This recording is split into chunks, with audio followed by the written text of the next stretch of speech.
मंत्री मीनाक्षी लेखी ने चीन को पर सीधा जवाब दिया है। मीनाक्षी लेखी ने कहा, भारत की सभ्यता हजारों साल पुरानी है, लेकिन भारत ने कभी भी किसी पर कब्जा नहीं किया। लेकिन ध्यान रहे, हम किसी को अपने क्षेत्र पर कब्जा नहीं करने देंगे।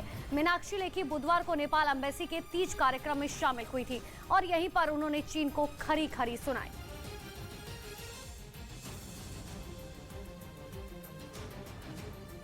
जब भारत कई हजारों साल पुरानी सभ्यता है, चारों ओर लोग हमारे ही भाई बहन हैं, वो फैले, सभ्यता फैली, लेकिन कभी किसी की जमीन पर, कभी किसी के ऊपर कब्जा करने का काम हमने नहीं किया, आज तक नहीं किया। और अभी ऐसा ही मानस है, लेकिन हाँ, अपनी जमीन भी किसी को नहीं देने वाले, वो भी खड़े हैं।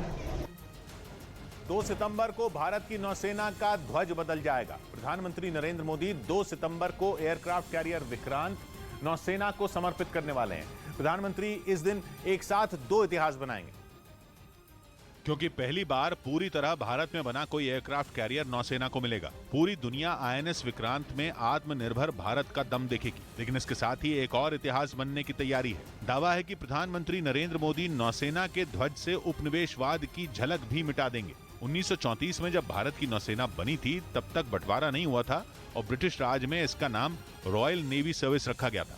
लेकिन बंटवारे के बाद नाम बदलकर रॉयल इंडियन नेवी कर दिया गया। फिर 1950 में इसका नाम आईएनएस यानी इंडियन नेवी सर्विस हो गया। लेकिन नौसेना के ध्वज में कोई बड़ा बदलाव नहीं हुआ। नौसेना के ध्वज में सफेद रंग की पट्टी पर एक बड़ा लाल क्रॉस बनाया जाता है। इसी पैटर्न में बदलाव कई बार हुए, लेकिन ये लाल क्रॉस कभी नहीं बदला। सूत्र बताते हैं कि नया ध्वज ब्रिटिश राज की मानसिक बेड़ियां तोड़ने वाला होगा। लखनऊ में अतिक्रमण पर बुलडोजर चलाया गया। लखनऊ में प्रशासन ने समाजवादी पार्टी के दफ्तर के सामने कई दुकानों को अवैध बताते हुए उन पर बुलडोजर चलवा दिया। कांग्रेस नेता जयराम रमेश ने बताया कि सोनिया गांधी की मां का इटली में 27 अगस्त को निधन हो गया। सोनिया गांधी और राहुल गांधी भी इन दिनों विदेश में हैं। प्रधानमंत्री मोदी ने सोनिया गांधी की मां के निधन पर दुख जताया और उनकी आत्मा की शांति के लिए प्रार्थना की। तेलंगाना के सीएम के चंद्रशेखर राव के बिहार दौरे पर बीजेपी ने बड़ा हमला बोला है। बिहार के पूर्व मुख्यमंत्री सुशील मोदी ने शहीदों के परिवार को मदद करने को लेकर नाटक बताया और कहा कि जो लोग सेना के शौर्य को नहीं समझते, सर्जिकल स्ट्राइक के सबूत मांगते थे, वो शहीदों के परिवारों की मदद कर रहे हैं। इसके साथ ही सुशील मोदी ने नीतीश कुमार पर भी निशाना साधते हुए कहा कि जिन लोगों ने बिहार को बर्बाद किया, उनका महिमा मंडन हो रहा है।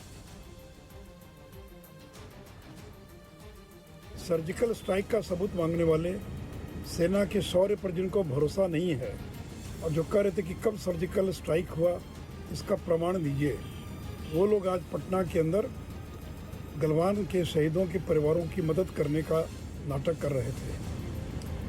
और मुझे बहुत आश्चर्य हुआ कि नीतीश जी के ऊपर कुसंगत का असर हो गया है। पश्चिम बंगाल के बर्धमान में टीएमसी के खिलाफ सीपीएम के प्रदर्शन के दौरान जमकर बवाल हुआ। सीपीएम ने पश्चिम बंगाल में ममता सरकार के खिलाफ चोर पकड़ो जेल भरो नाम का आंदोलन शुरू किया है और बर्धमान में भी उसके कार्यकर्ता चोर पकड़ो जेल भरो का नारा लगाते हुए सड़कों पर उतरे। लेकिन जब पुलिस ने उनको रोकने की कोशिश की तो वहां बवाल मच गया। आरोप है कि गुस्साए सीपीएम कार्यकर्ताओं ने पुलिस वालों पर पथराव शुरू कर दिया। वहां से आई एक तस्वीर में कुछ पुलिस वाले भीड़ से बचकर भागते दिखे, जबकि कई पुलिस कर्मियों को भीड़ में शामिल लोगों ने घेर लिया। इसके बाद वहां जोरदार पथराव शुरू हो गया। लोगों ने एक दुकान को निशाना बनाकर पत्थरों की बारिश कर दी। यही नहीं, वहां एक चौराहे पर भी लोग तोड़फोड़ करते दिखे।